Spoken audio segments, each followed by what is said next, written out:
Good morning. I'm Nena Couch. I'm the head of Ohio State University's Thompson Library Special Collections and a member of the SIBMAS Executive Committee. It's my pleasure to welcome you to our day of dance and movement in theater. The conference call for papers posed a set of questions on documentation, preservation, reconstruction, access, digital technologies, and artist engagement that our speakers today will be addressing in interesting and innovative ways. We're going to start with this plenary session with four presentations. I'm going to be introducing the speakers all at once, and then we'll hold questions for the end of the session and hope that we have plenty of time for that. If not, there's always lunch. Our first speaker is Libby Smigel, who will be speaking on artist-driven archiving. Dr. Smigel is Executive Director of the Dance Heritage Coalition, a consortium of major American dance archives that preserve and create access to the records of dance. Dr. Smigel has led major national initiatives to define best practices in applying the U.S. Copyright Act's fair use doctrine in dance preservation, to process hidden dance collections across the country, to build depth in dance librarianship and archives through major fellowship programs, to provide access to dance moving image material, and as you will hear this morning, to deliver archival and conservation services directly to dance companies and artists. She has almost 20 years teaching experience in higher education. As a scholar and teacher, Dr. Smigel's extensive experience in research and instruction has enriched the discourse on dance access, documentation, preservation, and education. Our second presentation is a video presentation on the collection Rudolf Noureev au Centre National du Costume de Scène. Delphine Pinasa is director of the Centre National du Costume de Scène in Moulins. She is an art historian and specialist in stage costume, and as director is responsible for an extensive collection of over 9,000 costumes from the Opéra National de Paris, the Comédie Française, and the Bibliothèque Nationale. Delphine Pinasa studied art history at the Sorbonne, with additional training at the Victoria and Albert Museum in London and at the Musée de la Mode et du Textile à Paris, as well as the l'Opéra National de Paris. Previous appointments include responsibility for the costume collection at the Opéra National and head of the Patrimoine Costume de the theater. She has curated numerous exhibitions in France and abroad and has published several related books. Our third presenter is Jane Pritchard on reconstruction or simply an evocation of a past dance work. She is curator of dance for the Victoria and Albert Museum, the London V&A. With Geoffrey Marsh, she has curated Diaghilev and the Golden Age of the Ballet Russe, 1909 to 1929 for the V&A, and she edited the accompanying book. Previously, she was archivist for the Rambert Dance Company and English National Ballet, and created the Contemporary Dance Trust Archive. Other exhibitions have included Le Ballet 1933, which toured Britain and was seen at Saratoga, New York, the Rambert Dance Company at 75, and A Flash of Light, the dance photography of Chris Nash. She has curated seasons of dance films, has lectured widely on dance, and has made BBC radio programs on the Ballet Russe. She has contributed to numerous publications, including the Oxford Dictionary of National Biography, Dance Chronicle, Dance Research, and the Dancing Times. Her recent book is Anna Pavlova, 20th Century Ballerina. Our final speaker is Mircea Somel, speaking on layered documentation on the process of documenting contemporary dance and physical theater. She holds the PhD in art history and is a specialist in contemporary theater, most specifically in Catalan devised theater. She is director of cultural services at Barcelona's Institut del Teatre, the area which is responsible for the Documentation Center and Museum of the Performing Arts and for publications. She's also a professor of theater at the graduate, MA, and PhD level. Mircea Somel is the author of 2 books about contemporary theater and has published several articles in international research journals. She was organizer of the FITR-IFTR Barcelona 2013 conference. Our first speaker is Libby Smigel.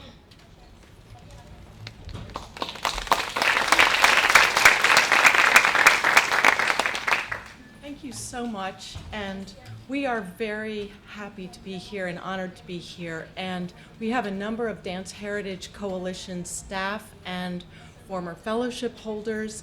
I hope you'll get a chance to meet them while you're here in New York and at the conference. And please do reach out to us through the coming years, because I think a key thing that comes out from this presentation that I'm going to give today is that partnerships are essential. And that's sort of something that's underlying our attitudes as we're going to this decade that is coming up. So, artist-driven archiving. This is going to be a problem, I think, for the translators, because it has nothing to do with cars and driving, but rather the kind of giving of power to the artist to have more control over the way in which the artist's legacy is saved and shared.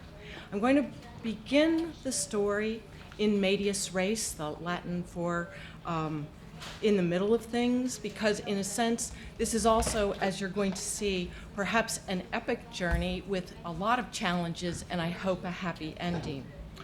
The location, New York City. Dance Heritage Coalition is convening a set of 3 focus groups in November 2013. Choreographers and artistic directors comprise the largest community in these discussion groups. There's also a lighting designer, a dramaturg, 2 leaders of presenting organizations to provide additional perspectives from the performing arts community. A scholar who is herself an accomplished dancer and a scholar critic voice the needs of teaching and research. An associate dean and a graduate student from a dance department also participate. Archivists and curators represent a range of job titles and types of collections. The topic is artist-driven archiving. This emphasis has developed from DHC's, Dance Heritage Coalition's acronym, DHC's outreach to the dance community in the last half-dozen years to assist with assessing their archival records. What was initially functional support to help organize and stabilize their materials and perhaps identify prospective repositories for those materials has generated ideas that tackle the conditions that govern so-called archives held within dance companies. We're now calling these living archives, and in performing arts companies, they need to access their records daily and other materials, and they continue to generate more records. We were founded about 20 years ago as the Consortium of Major Dance Archives, and around the year 2000, we began to shift and realize that we must not just look at formal repositories, but also the artists and the dance companies that are holding onto these materials for longer and longer periods of time. We had an opportunity in 2009 from the Andrew W. Mellon Foundation to assess, do an archival and preservation assessment document for 22 of the dance companies that they fund. And the results were nothing short of fascinating, but also sometimes heartbreaking. This is one example. You can tell this is out in upstate New York, out in a rural area. It's probably around 0 degrees Fahrenheit. Here's the other side where you can see that collection materials, in fact, have no environmental controls. They're accessible for all sorts of wonderful wildlife.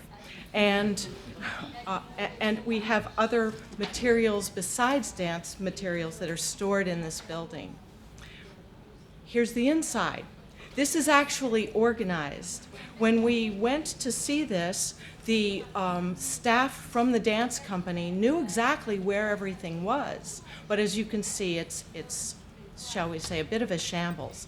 This is not I won't mention which dance organization this is, and we're working now to try to safeguard and save these materials. But this is the kind of condition that the artists are now having to endure. On the one hand, they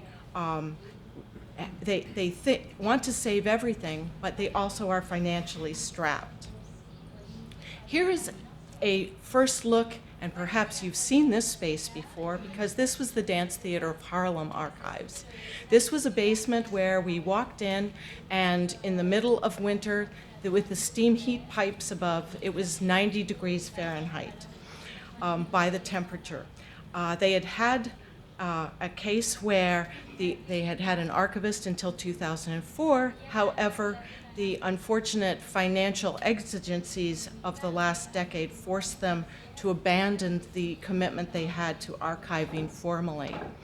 And here is a close-up of some of the posters that were being squashed on their archivally correct metal shelves. So from this, we have developed a program that we continue past these 22 dance archives to continue. And this is a team visiting another very small dance company in Chicago. And some of these are our fellowships. One of the fellowship recipients is here attending. You may recognize her during the conference.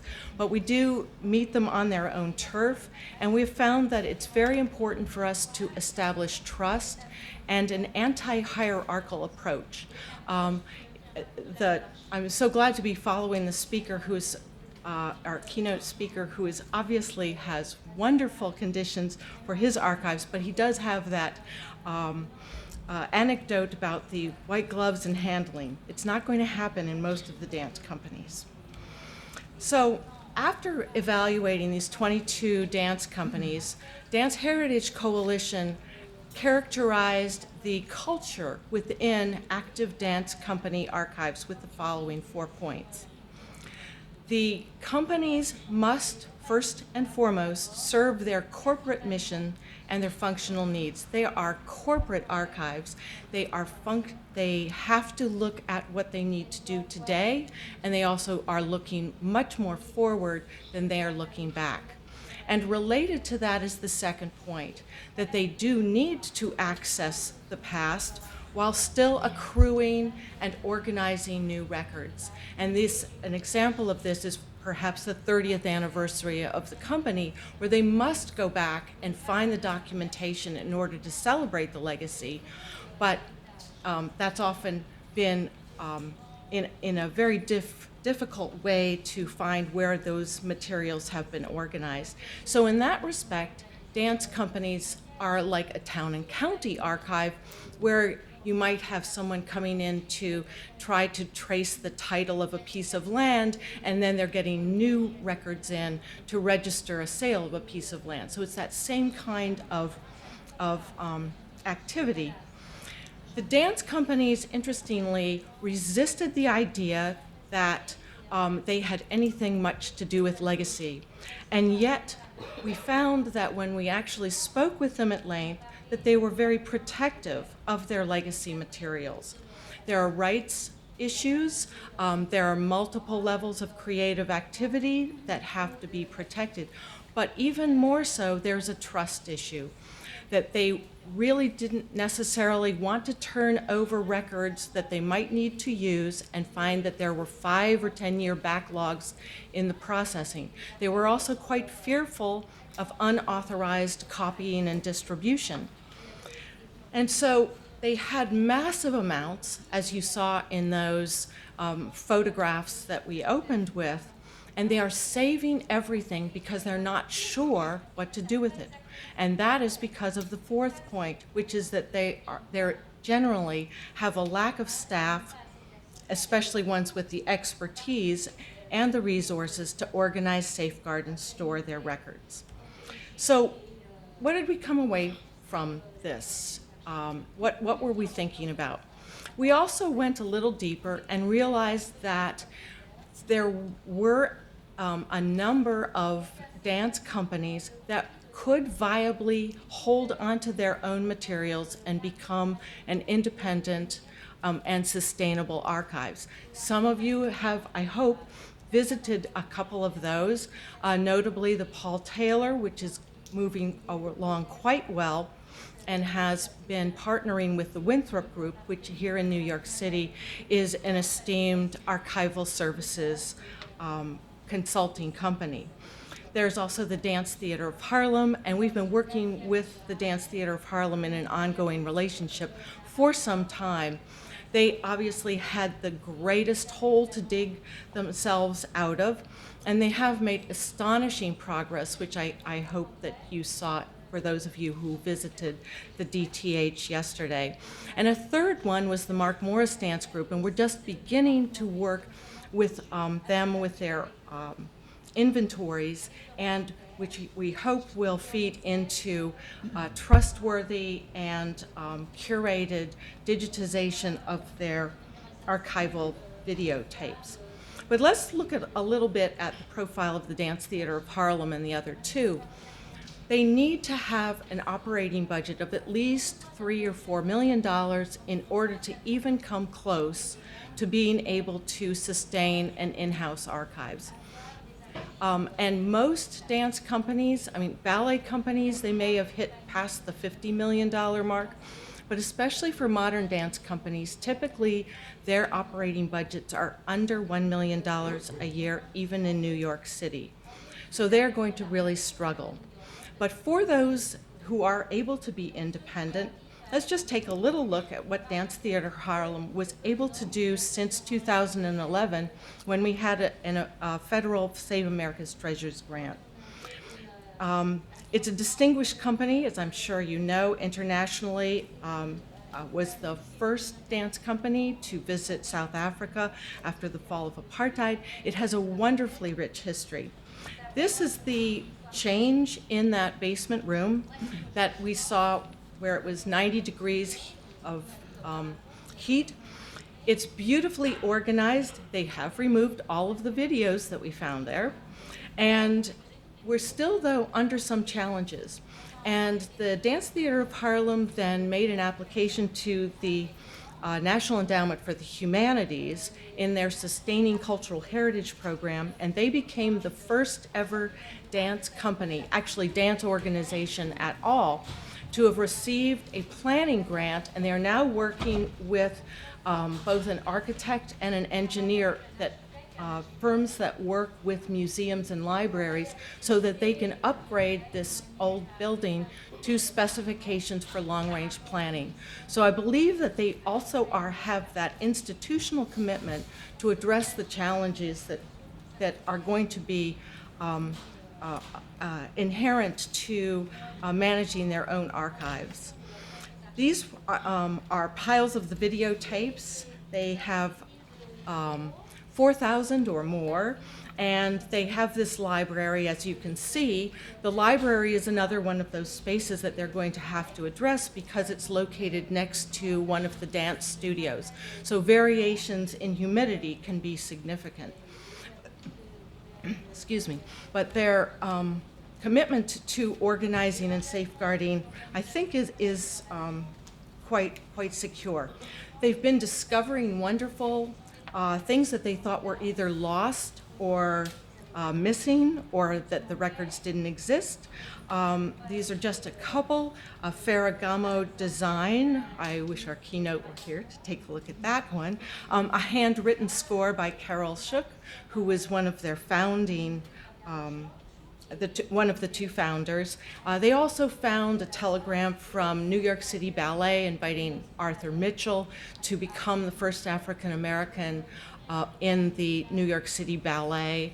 The costume Bibles are in an off-site storage, and then there were 52 reels of film negatives that haven't yet been printed that are from that historic tour of South Africa after apartheid, which of course has value even far beyond the artistic community.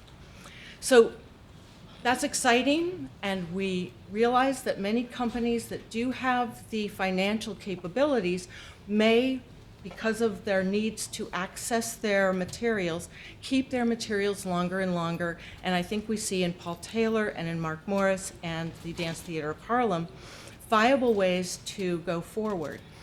But what about the others? There are two other groups. There are those that have a sense of the need to preserve their legacy and are willing to work with Dance Heritage Coalition or other kinds of input, staff expertise, in order to put themselves on a path.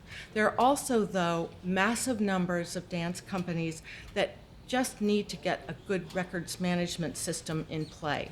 And so to address the needs of both of these groups, we felt that if we could improve their daily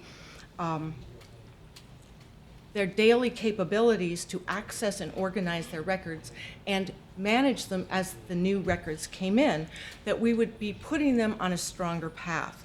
So the National Endowment for the Arts has given us some small amounts of money to begin to do some online resources. And this comes from the Dance Heritage Coalition webpage, which we call the Artist's Legacy Toolkit. And yes, we have plagiarized the Archivist Toolkit in order to come up with a sort of parallel set of resources for artists. And as you see, it looks like file folders, and they can go in and choose fairly simply. And there are little toolkits that they can, for a specific topic, download and apply. And we try to keep these at a basic level so that they can implement them really quickly, and also in the hope that more dance companies will be teaching each other, because peer-to-peer education seems to also be the kind of encouragement that other dance companies need when they're starting to move towards a more stable kind of circumstance. But what about that group that really is not going to be a Dance Theater of Harlem archive, but wants to start working with their legacy? We did find that besides the trust issues, the loss of control, the worry about copying, that there was another difficulty. I'm afraid that perhaps if I had worn my hair tied up in a bun today, that I could have embodied that challenge, which is that they felt that if they were to give their materials to a formal repository, someone like me with very thick glasses and graying hair would take boxes down to a very dusty corner, and their legacy would never be seen again. It does happen. So there may be some justification to that. Of course, artists themselves feel that why would they want to do something that's as formulaic and as dead feeling as just boxing their materials that they've spent their life sacrificing for and send them off with me to a dusty corner? And that's where we began, as we talked more and more with the artists, that we realized that they had a dynamic view of their legacy, and that we would be really, as we struggle with our own materials, trying to create new and creative ways to make these known, that the best partnership would be to work with them at the front end, and as they're organizing their records and reacquainting themselves with their history, let their creativity bloom and come up with new ways of sharing their vision. That example that looked so foreboding at the beginning, where we saw the materials that were exposed to the extreme cold and all kinds of environmental hazards, that particular artist is working hard with an art gallery, with an institution that has a dance department at a university, and with a major research library to create a consortium for her legacy, because she composes, she does performance art, she does movement, she sings, she's done filmmaking, and she has wonderful costumes that keep being repurposed in different ways. She has props. No one organization or repository is likely to be able to take everything, or because of the multiple formats. And she is hoping to work through a legal agreement that will mean that there is a collaborative structure in place, so that different kinds of programming for students learning in colleges, for the public at the art gallery, and then for researchers at the research library, that there can be different ways of bringing those materials together. The one, though, that I would like to take a look at here comes, whoops, I'm jumping a little bit ahead of myself. So when we looked at this idea of the artist-driven archiving, one of the things we did in preparation for the meetings was to think about where will this happen? Where will these initiatives happen, and how can we support them, and will there be models that could be shared with other artists that have similar interests? The artists don't want us to make models because that's part of their fear of formula, but we do have at least three contexts that they did agree were good places that we could begin to see how we could repurpose their legacies, how we could bring together new ways of documenting not just the end product but the process, and also how can we capture and document those creative spaces that see so many different kinds of artists and their students and participants coming in and out of them. So I'll share with you, because we started in November and we're not at the finish line by any means, but some of the early results. And before I go too much farther, I should say we have our own partner, which was the Center for Creative Research, which was a think tank type organization at New York University, although they have now moved to another university that's in Philadelphia. But the person who headed that organization had been bringing together artists, and interestingly, while we were busy doing the assessments of these 22 dance companies and working with some of them in deeper ways on inventories and some early digitization efforts, she, Dana Whitko at New York University, where she continues to work and is part of the Tisch School of Performing Arts, now that the center is closed, had been bringing together artists to talk about what is important to them, what are obstacles, what are they thinking about, and most of these were mid to later career artists, and our communities overlapped. Some of those that we were working with were also going to these think tanks. So the conversation at that end was also about creative, artist-driven archiving. We found each other a bit accidentally, and the next thing you know, we are working on this grant for the focus groups. But I just thought I'd bring this forward to you. It's no longer there. It's a shame, but I'm hoping they'll continue work down in Philadelphia and Drexel. So the context for artist-driven archiving, repurposing of legacy materials. And this was what was appealing to those later career artists. And so that instead of seeing the legacy planning as an end of career move, that they were no longer creative, that we made this into a new creativity. Capturing the creative process and then documenting shared creative spaces. A quick moment on David Gordon. This is now on our artist-driven archiving blog. He is now creating what he calls archivologies, which are types of interviews and voiceovers for the recordings that were from some time before. We have documenting the creative process, where B.B. Miller, who's a Society of American Archivists award winner, is looking at different ways on her website, following some work also with a DHC embedded archivist who is following her creative process as the archivist in the studio, to come up with ways also to provide voice for her dancers, not just herself and her own intentions. And that website has not yet been, it's still in development, but if you go to her Dance Fort or her company's site, you can sign up to get some notifications of when that will be available as well.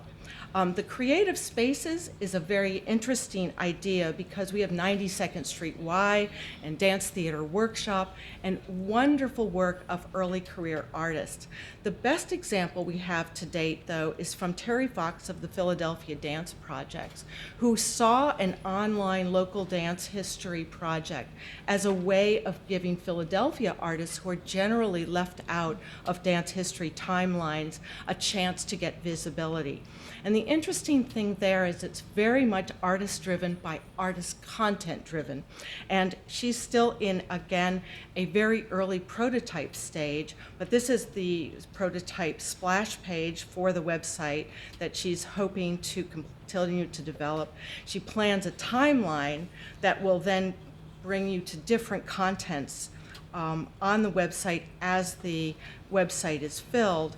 And as you can see, here's a sample of an artist who has who can provide her work, her biography, the clips. What we've turned that into then is that the artists are also curating. We all will be talking probably about the problem that we are getting more records than we can possibly save and continue to preserve over time. And by giving the artists a chance to participate in this, I'm hopeful that not only will they be saving better, but they'll help us to know what it is we should save.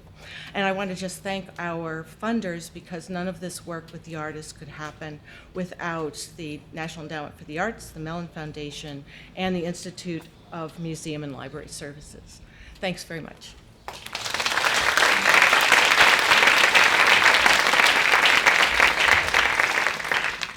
Next, we'll have a video.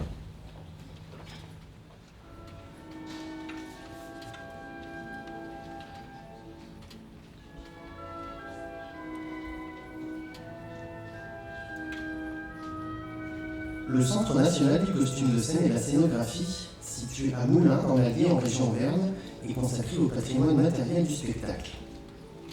Musée de France, ouvert en juillet 2006, il a pour mission la conservation et la valorisation d'une collection de 10 000 costumes de scène d'intérêt patrimonial, issus de ses 3 institutions fondatrices, la Bibliothèque nationale de France, la Comédie française, l'Opéra national de Paris et de nombreux théâtres ou compagnies françaises. Le CNCS occupe une partie du quartier Villars, ancienne caserne de cavalerie datant de la fin du XVIIIe siècle, classée monument historique. En octobre 2013, le CNCS a inauguré la collection Noureev, espace permanent présentant la collection personnelle de cette étoile de la danse russe, donnée au musée par la fondation Noureev. Le danseur avait en effet chargé sa fondation d'ouvrir un lieu de mémoire dédié à sa carrière artistique et à sa vie. La scénographie de cet espace, d'environ 350 m², a été conçue par le décorateur Ezio Frigerio, assisté de Giuliano Spinelli. L'ensemble a bénéficié du soutien financier de l'État, grâce au ministère de la Culture et de la Communication, de la Fondation Noureev et de mécènes privés. La première salle est consacrée à Noureev, danseur et chorégraphe. Elle évoque sa formation de danseur et les débuts de sa carrière au théâtre du Kirov, à Saint-Pétersbourg, puis son arrivée en France en 1961, où il demande l'asile politique. Cette première vitrine présente 5 costumes portés par Noureev. La collection en compte 30, exposés de façon temporaire pour des raisons de conservation, le costume étant trop fragile pour être montré de manière permanente. Une rotation de ces costumes est opérée 2 fois par an. Rudolf Noureev a toujours attaché une grande importance à ses costumes et à ceux de ses productions. Sur scène, il cherche à mettre son corps en valeur sans entraver ses mouvements. Ces costumes illustrent en partie la carrière artistique de Noureev, qui a interprété tous les grands rôles du répertoire classique, comme avec ce costume porté pour Casse-Noisette en 1962 à l'occasion d'un pas de deux, l'un des plus anciens de la collection, le costume de Roméo et Juliette, conçu par Ezio Frigerio en 1977 pour le London Festival Ballet. Celui de Don Quichotte, conçu par Nicolas Georgiadis, tout comme celui de Raymonda, porté pour l'une des premières chorégraphies Noureev comme directeur de la danse à l'Opéra de Paris. Cette deuxième vitrine, encadrée de rideaux de scène, expose des costumes portés par les partenaires de Rudolf Noureev ou par les danseurs de ses chorégraphies. Nous pouvons voir ici un costume de Sylvie Guilhem dansant Grillon. chorégraphié par Noureev en 1986 à l'Opéra de Paris, un tutu de Noëlla Pontois dans le rôle d'Odette pour le Lac des Cygnes, chorégraphié par Rudolf Noureev en 1984 à l'Opéra de Paris, et 3 costumes de la Bayadère, le dernier ballet chorégraphié par Rudolf Noureev en 1992, quelques mois avant son décès. Grand danseur, Noureev remonte durant sa carrière une quinzaine de ballets, surtout classiques, dont beaucoup sont encore dansés par les plus grandes compagnies de danse dans le monde. Il collabore de manière régulière avec des décorateurs et des costumiers qui savent traduire son esthétique artistique, orientalisante et opulente. Ces 3 reconstitutions de maquettes de décors, les originaux étant conservés à la Bibliothèque nationale de France, illustrent cet univers fastueux cher à Noureev. Raimonda, conçu par Nicolas Georgiadis, Cendrillon de Petrica Ionesco et La Bayadère par Ezio Frigiario. Un auditorium diffuse un extrait du film de Patricia Foy réalisé en 1987 avec Noureev, qui raconte les grands moments de sa vie et de sa carrière artistique. But the non-success to Kiro Ballet had no place on that plane. They could have taken somebody else. But to say, then somebody said, Khrushchev wants to see you dance at Kremlin. Oh, who with? What costumes? Oh, you will find there. Cette deuxième salle est consacrée aux événements biographiques de la vie de Rudolf Noureev, à travers plusieurs photographies provenant de la collection qui en compte environ 2000. Noureev a probablement été le danseur le plus photographié au monde et par tous les plus grands photographes, que ce soit sur scène, en répétition ou dans sa vie privée. Cette série permet de découvrir Noureev durant ses années russes, son enfance, ses années de formation, puis ses premières représentations au théâtre du Kirov, à Saint-Pétersbourg. En face, une chronologie de quelques grandes dates de la vie de Noureev et des événements politiques de cette époque. Un écran tactile permet l'accès à l'ensemble de la collection mise en ligne sur le site internet du CNCS, l'accès au site de la Fondation Noureev et des applications numériques adaptées au jeune public. Cette dernière salle présente quelques aspects de la vie privée de Noureev et son appétence à collectionner. Rudolf Noureev possédait 7 propriétés dans le monde, dont 2 appartements, un à Paris et un à New York, particulièrement décorés. Cette vitrine, en reconstitution de son salon parisien du quai Voltaire, tous les objets présentés, le canapé, le porte-manteau, l'épinette, les tableaux, la banquette et le guérino, proviennent tous de cet appartement, à l'exception du tableau central dit « Achille blessé », datant du XVIIIe siècle, et réalisé par l'école de François Boucher, qui provient de l'appartement du Dakota Building à New York. En arrière-plan, des photographies du salon de Noureev permettent de faire le lien avec le trompe-l'œil, qui imite les cuirs tendus sur les murs, réalisés au CNCS d'après des échantillons conservés. Noureev affectionnait tout particulièrement les gravures, représentant des architectures, des monuments, des plans de ville ou des scènes de théâtre. La collection en comprend une 60aine. Elle tapissait les murs de la chambre d'amis de son appartement.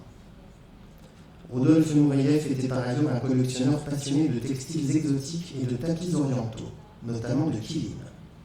À l'occasion de ses très nombreux voyages pour danser sur toutes les scènes du monde, il achète des tapis, des caftans, des kimonos, des vêtements historiques qu'il aime porter dans sa vie privée. Cette vitrine évoque la star internationale qu'a été Rudolf Noureev, à travers quelques objets en lien avec sa célébrité et quelques vêtements personnels. Noureev a influencé la mode londonienne dans les années 60, mais il aimait surtout les vêtements amples et confortables, toujours emmitouflés dans un châle et coiffés d'un bonnet. Passionné de musique, Noureev possédait plusieurs instruments dans son appartement parisien, tels que cet harmonium sur lequel il aimait jouer. À la fin de sa carrière, il dirige quelques concerts, comme le montre cette affiche, cet habit qu'il a pu porter à cette occasion, sa baguette de chef d'orchestre et son métronome. Rudolf Noureev décède le 6 janvier 1993 à Paris. Sa fondation demande à Ezio Frigiario de concevoir son tombeau, comme on peut le voir sur cette maquette. Le décorateur l'a conçu en mosaïque représentant un tapis kilim. Rudolf Noureev est enterré au cimetière russe de Sainte-Geneviève-des-Bois en région parisienne.